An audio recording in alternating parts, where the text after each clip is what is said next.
Like, nobody's ever really checked George, I think. Like that needs to get checked at least one time. Like, hey, bro, that's enough.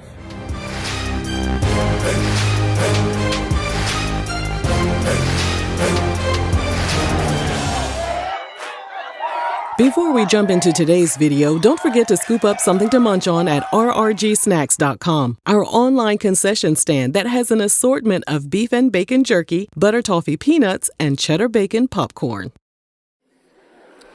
Some people won't wait in line. They'll see a line. Oh, God. There is a line. Mexican won't wait in line. We don't even know what the line's for. Over the course of his career, George Lopez has made his fans laugh hysterically. But there have been plenty of times when he has ticked people off, like back in 2020. As the country dealt with racial and social issues head-on, George pledged his support to the BLM movement. Do y'all remember when Tupac rapped, "Black love, brown pride in the sets again"? Well, apparently George's followers weren't feeling all of that.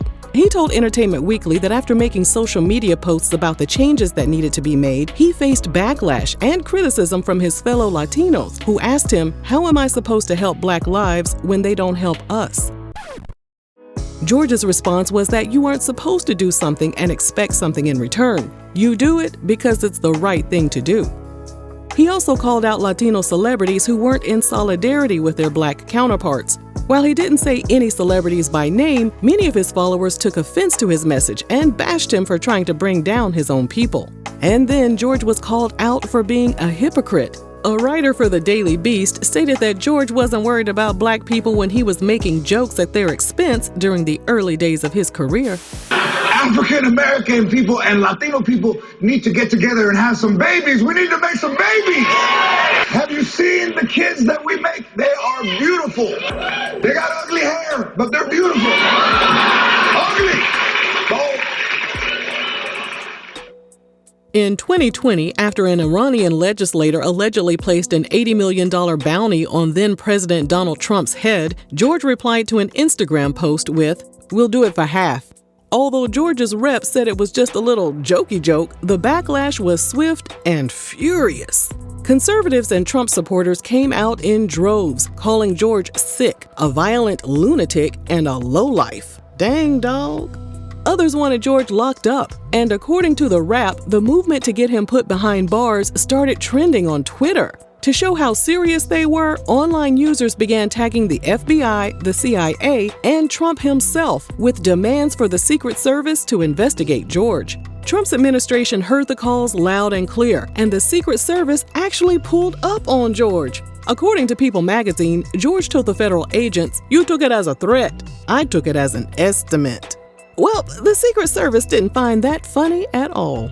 Nothing really came from the meeting, and despite the online hate he received, George doubled down on his distaste for the then president by calling his 2020 Netflix special, "We'll Do It for Half." Since 2012, drama has been brewing between George and Maricopa County's former sheriff, George Arpaio. According to AZ Central, it all began when George made Joe the butt of his jokes during comedy specials due to Joe's anti-immigration stance. And while we're at it, Sheriff Joe in Arizona, you. How about that? Joe clapped back through a news release and numerous interviews, including during a chat with ABC. It was clear Joe wanted all the smoke. He told George to nut if you buck and added, "Get some guts, come down here and meet me face to face. Let's see how you act then." In a tweet, Joe later said that George refused to meet with him. So was George scared? Or was Joe just irrelevant to him? By 2019, the feud was still going strong. Well, according to Joe at least. He dug up an old video from 2016 of George telling TMZ that if Trump won the election, He won't have to worry about immigration. We'll all go back. Joe tagged George in the post and asked, "I thought you were leaving." Ooh. Because he just couldn't help himself, Joe then took the beef to Instagram. He posted in part, "Once again, Lopez is full of garbage and should keep his promise and go back to his homeland." Well, Joe's followers agreed and called George a thug and accused him of being part of a cartel. They also called him an idiot, a chicken, and a loser. With all of the online vitriol that was being spewed in George's direction, what happened next is really no surprise. In October 2018, George was visiting a Hooters restaurant in New Mexico. According to TMZ, a Trump supporter was also in the establishment, and he was all up in George's face the whole day and yelling out things such as, "Make America great again." George had enough of the man's verbal shenanigans, so he allegedly reached out and grabbed the man by the back of his neck. The next day, police officers interviewed George, and after getting his side of the story, he was charged with misdemeanor battery, according to TMZ. Lucky for George, the guy never showed up in court, so the case was dismissed in December 2018. During a 2017 gala for juvenile diabetes, George started telling some anti-Trump jokes. According to Page 6, one of the bigwigs in attendance that had donated $250,000 to the charity asked George to chill out with all that mess. George was also reportedly asked during his set to stop with the Trump slander, but he didn't, and the crowd proceeded to boo him like crazy. When George realized the audience wasn't feeling him, he apologized for making the event political. He added, "So I apologize to your white privilege." A person in attendance tweeted that after dropping the F-bomb and making more Trump jokes, the attendees had had enough, and George was escorted out of the gala. In a September 2017 social media post, George wrote that instead of deporting illegal immigrants, the Trump administration should deport the police instead to make the streets safer.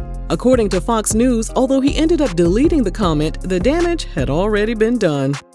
Conservative media outlets had a field day with his outspoken self and called his remarks irresponsible. I think this is a classic example of Hollywood intervening and a really bad joke gone even worse. Yeah. Been an awful lot of police shootings recently this year. Well, that's the part that I think really bothers me. We've seen an uptick in violence against people serving in our law enforcement and a complete lack of respect for them. Many online users said they were disappointed in George and urged him to stick a fork in all the political talk and focus on telling jokes. In response, George told NPR he was a supporter of law enforcement, but he wasn't a fan of all cops. He also wasn't about to back down or apologize for his statements. During a February 2017 stand-up show in Phoenix, George stated, "There's still two rules in the Latinos family. Don't marry somebody black, and don't park in front of our house." When a woman in the audience stood up and started shouting, George assumed he had offended her. Sit your ass down. Sit your ass down. Sit your I'm talking bitch. Sit your ass down. He then gave her two options, to either shut the F up or get the F out. He eventually kicked her out of the venue. As the incident went viral, headlines stated the attendee was a black woman, which led to claims that George was racist and misogynistic. The woman's friend later reached out to Fox News on her behalf and said the woman was biracial and she wasn't a heckler. She actually stood up after George made his joke, put her hands in the air, and jokingly shouted something along the lines of, "F you, I'm black and Mexican, so I'm kind of stuck in the middle." But apparently, George thought the woman was offended by his joke, and he didn't realize she was just playing around with him. While the internet tried to cancel George for weeks, he received a bunch of support from fellow comedians, such as Cheryl Underwood. But when you come into the venue, you have to expect what happens in the house, and he who holds the mic or she who holds the mic runs the house. I am pro-black female, but if you put yourself into it, you're gonna get lit up. I would have said, that's why ain't nobody gonna marry you, because you talking in my joke. And then the woman called into the D.L. Hughley show and made it clear she was gonna stick beside her favorite comedian. She said she didn't think George was racist at all, and she advised all the haters out there to mind their business.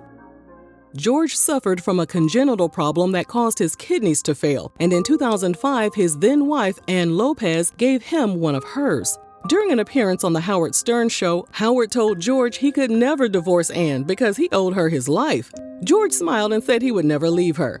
But yeah, she ended up leaving him.